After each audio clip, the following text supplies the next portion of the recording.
এখন আপনাদেরকে একটি ভিডিও দেখাবো যে সমাজ ব্যবস্থা কোথায় চলে গেছে। এই মেয়ে, এই কি নাম তোমার? নাম বলো। হ্যাঁ, হীরামণি। কোন ক্লাসে পড়ো? আচ্ছা, তুমি কাকে ভালোবাসো? হ্যাঁ, কি নাম? এই মিনাজুল কোনটা? এই দেখো নায়ক। এই টাকা, এদিক টাকা টাকা টাকা। তুই কি করিস? ওয়েল্ডিং এর কাজ করিস। আর তুমি পড়ো কোন ক্লাসে? বেনাপোল মাধ্যমিক বিদ্যালয়ে, তাই না? ক্লাস 6-এ। এই তুমি তুমি হ্যাঁ, এই মাথা ইয়ে করো। তোমার বয়স এত হয়নি। কি নাম তোমার? তুমি ক্লাস 6-এ পড়ো? 7-এ। তো তোমার সম্পর্ক এই ছেলের সাথে, ও ক্লাস 7-এ পড়ে। এই দেখেন ব্যাগ বক্সা, বাসা বাড়ি থেকে এই যে স্বর্ণালঙ্কার সবকিছু নিয়ে, টাকা পয়সা নিয়ে, হ্যাঁ তারা হচ্ছে টাকা পয়সা স্বর্ণালঙ্কার সব নিয়ে বাড়িতে বেতনা এক্সপ্রেসে তারা চলে যাচ্ছিল।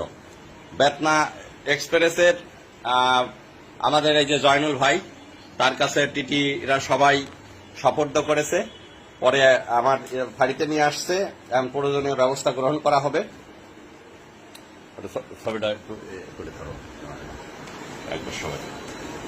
এটা অবশ্যই অভিভাবকরা এই মুহূর্তে আসবে। অভিভাবকদের আসার পরেই আমরা আইনগত ব্যবস্থা যেটা হয়। খুবই দুঃখজনক এই সমাজ ব্যবস্থা কোথায় চলে যাচ্ছে। সন্তান আমারও আছে, আপনারও আছে। সন্তানদের প্রতি আসলে অভিভাবকদের খেয়াল রাখার পরেও সম্ভব হয়ে ওঠে না সবার।